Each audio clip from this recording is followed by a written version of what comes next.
I know we are all conscious to a certain point that we are powerful and that we have capabilities, because we do things and we challenge ourselves. We go through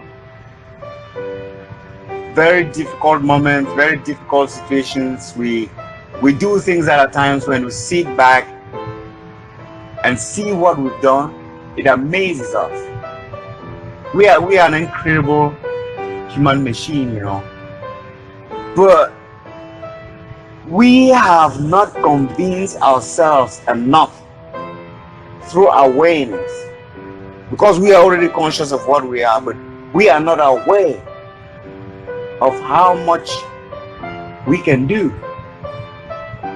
And that's where humans are lacking, and that's where suffering filters into our lives, because we are not aware of our level of consciousness. We are not conscious enough of how much we can do, and we are not even aware of how little we are conscious, and we need to increase that consciousness through awareness. We have incredible capabilities. Words cannot explain what I call incredible and our capabilities, because we have infinite energy. Our energy is like a string that you draw like this, and it doesn't break and it doesn't stop. The length of your hand will determine how far the string is going to go. The amount of time, energy, effort, and everything you put in stretching out your energy will determine how far you will go. It's that simple. Because I know they have capabilities to be out of suffering. And that suffering is a human construct. It's not something that is ingrained in a human being, or is something that is assigned to one person and not to another person, or to a group of people and not other people. Or no, white people are meant to be enjoying all the blessings on earth, and then black people are meant to be suffering. No, that's not what it is. It's about how much energy can you stretch out, how much energy can you manipulate, how much energy are you aware that you can control. I mean, how much energy are you aware that you can control? Because if you are aware of how much energy you can control, then you are free, because you will start focusing on how to control it, isn't it? And that's where we humans, we have a problem, because we are not becoming aware of how much energy we can control. You sitting there, DJ, you can give birth if you want to, right? You say no. You have to be aware that that's the amount of energy, that's a capability you can control, and you are controlling it, and you can will it if you want. What I'm trying to say is, we have incredible energy that we are capable of doing the kind of things that it hasn't come to our awareness at this point that we can do. That's my point. And we human beings are dwindling. Our intelligence, our awareness is dwindling, has been dwindling for millions of years. It's dying because of ignorance. Our awareness of our surrounding is being changed. So the natural things that used to create intelligence to humans are no longer there. Intelligence is not found in artificial things. Intelligence are found in natural things. The animals that I used to know as a kid are no longer there. So the children of today are not intelligent because they don't have the type of intelligence I had seeing those animals and interacting with them. So is that knowledge dwindling or increasing in the lives of those children? Some children in this society have never seen chicken, live with them, play with them, hang out with them. So their intelligence about chicken is not there. It's absent. They have intelligence about technology, and technology is artificial. That's why people cannot form families anymore, because they are having artificial life. And natural life has families, and unnatural life cannot hold families together. True or false? When I see in our society today, people are trying to uncivilize third world countries. I don't even want us to call them third world countries, because they are not countries. They are groups of people that have been carved and called countries. I don't belong to a country, DJ. I come from a group of people in Africa. I come from a group of people in a place that they've carved called Cameroon. These groups of people have specific types of energies. Those borders that have been drawn to carve around those territories and called countries cut out energies and separate energies that were once together. Like, if I had a village, if there were different groups of village and tribes all over this territory in Ukiah, for example, you have Redwood Valley was a tribe, Porter Valley was a tribe, Ukiah was a tribe, Fort Bragg was a tribe, Williams was a tribe, and all of those was a tribe. If I stand from State Street and put a line, a compass, and draw across a circle or a triangle or whatever to create a territory and call it a country, I will pass through energies, those tribes that I will cross through. I will split those tribes. I will split those traditions in all those countries and all those borders until I come back and reach where I started. Some will belong in the territory and some will belong out of the territory. That's called energy. The energy of Pomos will be split. Some will be inside this territory and some will be out of the territory. The energies of people in Redwood Valley will be split. We will split all those energies around and then call that particular territory a country. No, they are not countries. They are tribes.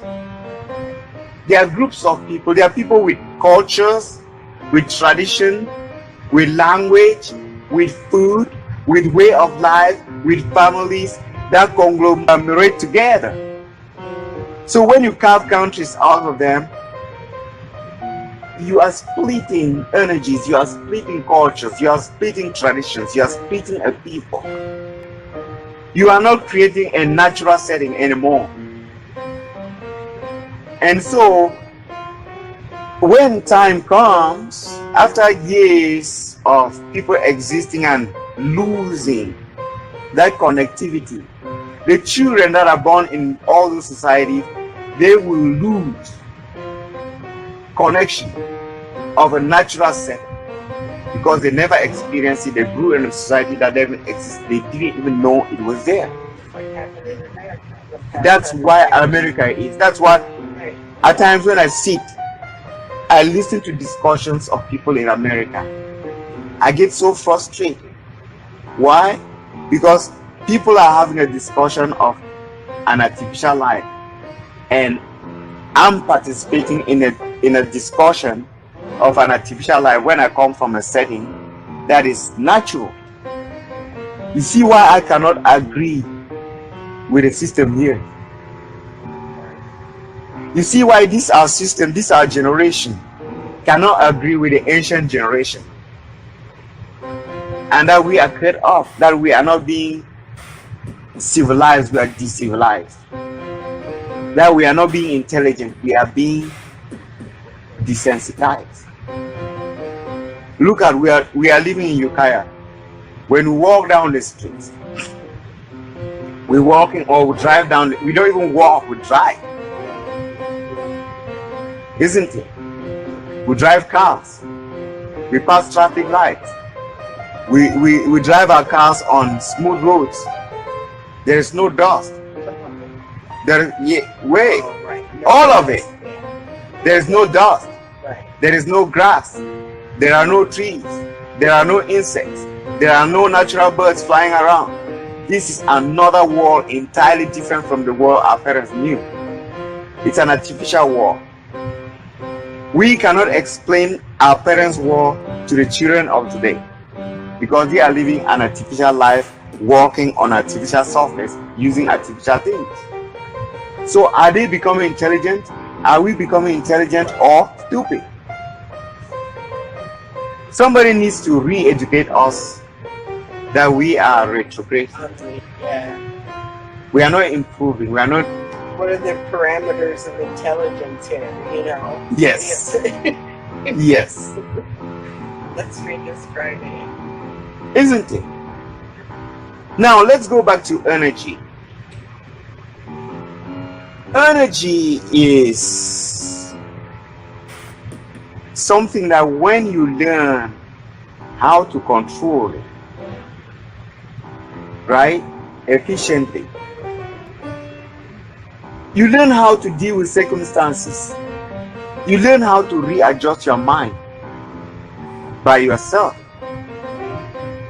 You see a group of people sitting here making a lot of noise, and you are sitting here, you don't like the noise, and you can't move away from that crowd, and there's nothing you can do, and you don't want that noise, and you can't move away, and the noise is disturbing. What do you do? What do you do? You don't have an idea, right? You just suck it up. Right. Okay. Okay. But you have the capability to shut that noise, all of it. But you just said, everybody wants to go. But you just said, you know. That's what I think in my mind. You just sit there going, okay, they're done. They're done now. Okay, they're going to shut the music down. Okay, the music's going on. So I picture in my mind, instead of going, oh, it's too loud, it's too loud, I say in my mind, okay, oh, I'm glad they're done now. I'm glad they're done now. Even though they're not done yet. But it doesn't solve the problem. Sometimes you lie to yourself. Like it happens fast. You lie to yourself. Many people, that's where many people and yoga and all these things. Like you manifest it.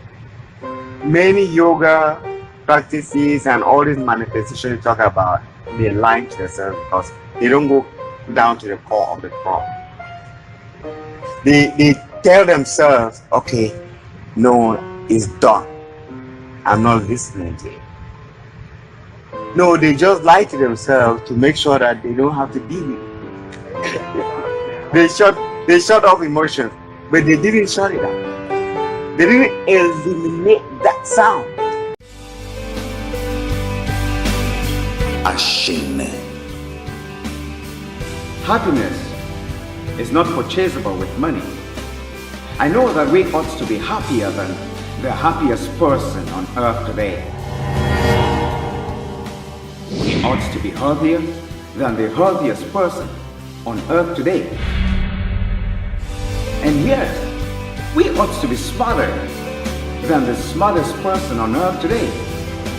The gift of happiness is not purchasable with money. The path is through meditation, in which you can achieve freedom and get release from the burden of material pursuit.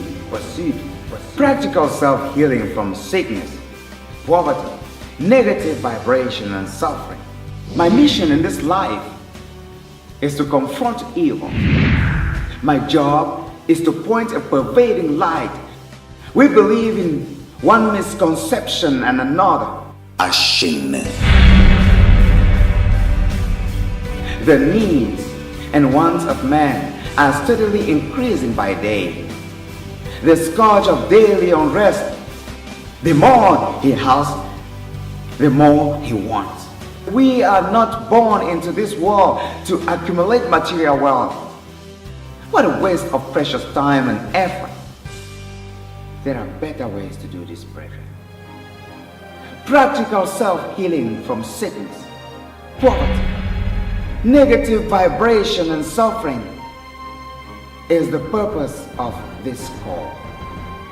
Learn how to unlock negative childhood beliefs and curses holding you back from finding joy while living your dreams and visions. Enter into your own consciousness. Meditation saved my life. Ashingne, breaking the horse, gave me strength and made my bone strong. Ashingne is one of the most effective ways to keep your heart strong. Find peace, love, joy, happiness, abundance life, stability, and everything you ever desire in life. My soul and I has prepared a special package for you.